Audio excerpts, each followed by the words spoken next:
This week, I'm pausing our outdoor projects to get caught up on some overdue maintenance and deep cleaning inside. It's important that we keep an eye on our fireplace and windows in our 1950s home. Then I'll update our decor for the summer season. I thrifted a couple new pieces like this rejuvenation wall sconce that I couldn't believe I found at the thrift store. I've been putting off cleaning this fireplace for some time. I've only cleaned it once in the last few years that we've lived here. It's bothered me so much to see the soot on the wall, so let's get that off. Let's throw away the coals.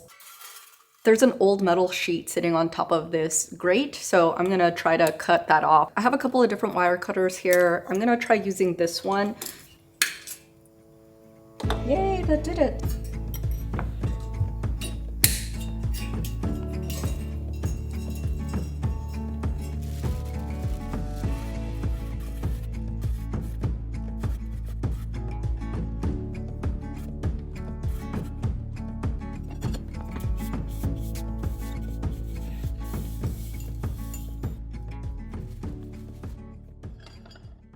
I took everything out and I threw away as much of the debris that was in there. Now I'm going to use half part vinegar, half part water to try to remove the soot. From what I read, I shouldn't leave the vinegar on for more than 10 minutes. So I'm going to set on a timer for about 5 minutes and try to remove as much as I can during that time. Then I'm going to use some clean water to remove the vinegar. I'm going to put this mask on to make sure I'm not breathing in that soot and put some gloves on, which I should have done sooner. So let's go ahead and do that now.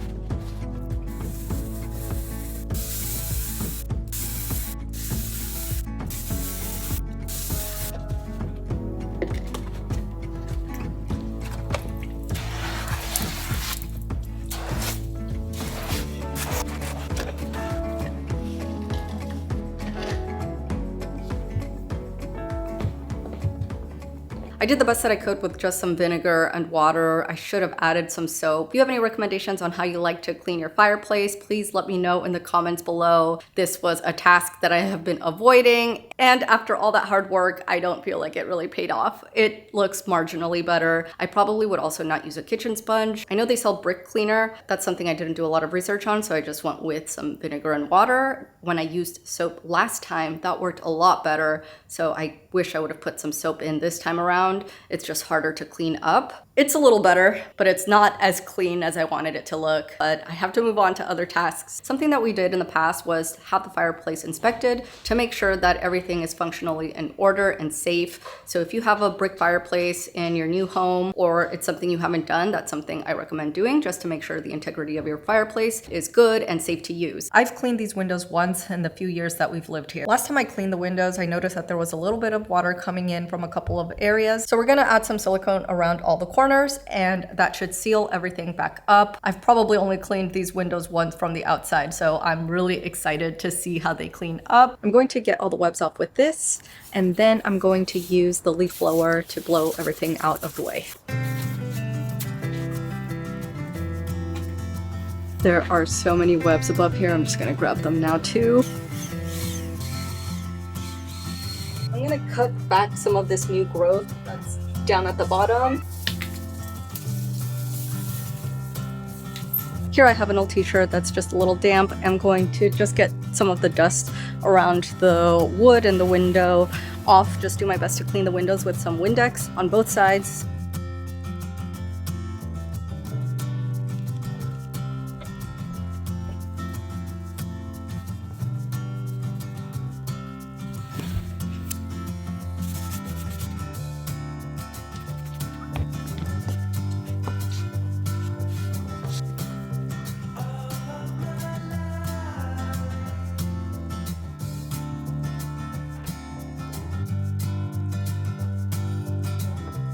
On this side, you can see the window that I haven't done, and then on the other side, you can see the window that I already did, and look at the difference. I just used Windex for now since I needed to clean everything so that Daniel can help me put the silicone later. I didn't want the silicone to cover anything that might be on the edges. For tonight, I'm gonna finish cleaning the rest of the window so that that is done.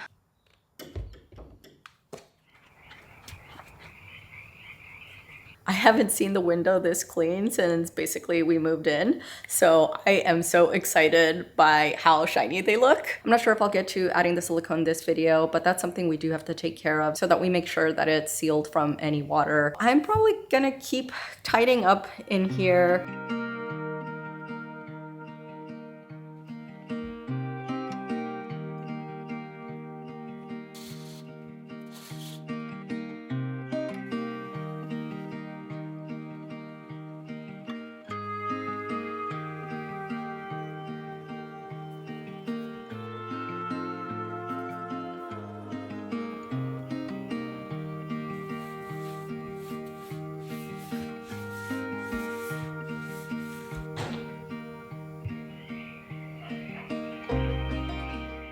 Today we're going to do some decorating and some styling. Cut this off, which was wrapping around the back, and this way I'll be able to grow some roots and give this to my friend. So I have a note here. Let me know if you all think it's okay to leave it like this or if I need to cut this as well. I managed to find this little set to propagate at the thrift store. So right now I have some little pothos leaves with some variegation, which is one of my favorites. I think I'm going to put these in here. That feels a little too high.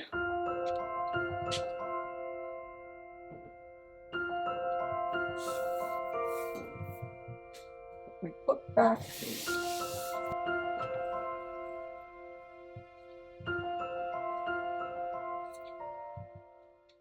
I like how I have things in here, so I'm not really going to make any other changes.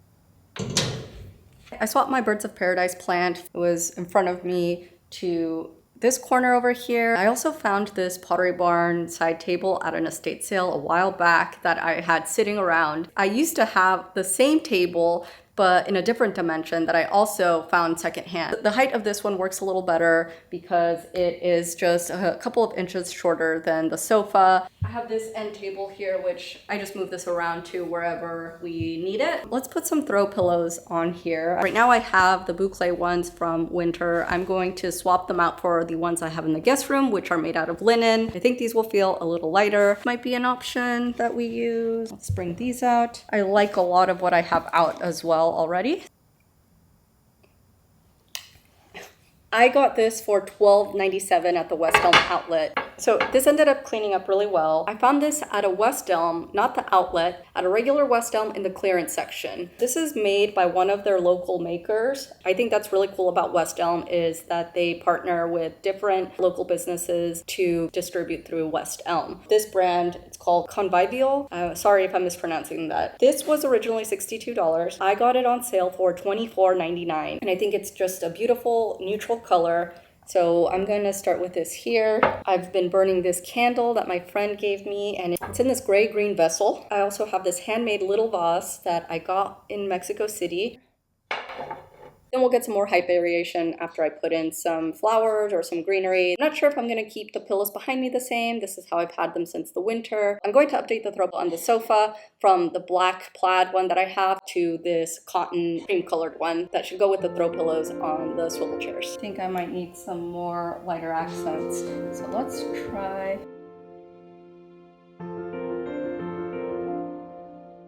I had these velvet throw pillows on here before. I think I'm going to keep these out. I swapped that cotton pillow from the leather couch to this sofa, and I also put out this very soft cashmere blanket. It's lighter than the wool and just ties in the colors that I have going on with more cream. Now I have an overall lighter palette, both in terms of color and in fabrics. I ended up putting out this lighter green velvet pillow. I couldn't believe that I found this at the thrift store for $10. This is a plug-in rejuvenation sconce. Let me know what you all think. I would have to make a hole on this wood, which you all know I don't really like to touch, but I'm thinking about putting it here. So it would need to go higher. What do you all think? I bought this really nice linen fabric. It's Irish linen. A couple ideas I have are to make this a runner or to turn them into throw pillows. Let me know what your vote is for or if you have a different idea. To give you a sense, here's kind of what it would look like as a runner. here. Let's go get some flowers, maybe forage some branches.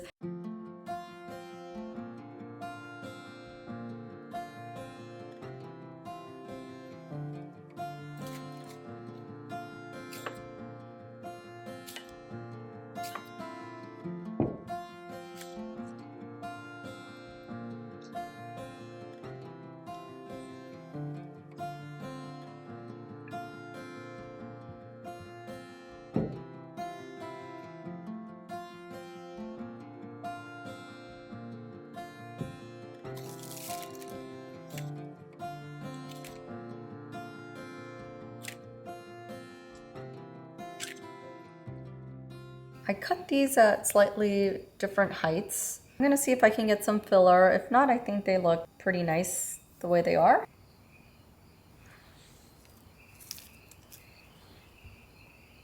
The flowers are spent on here, but maybe we could get some greenery. Try to take off these thorns.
Thank you so much for watching. I hope you all enjoyed this video. I'll see you all at the next one.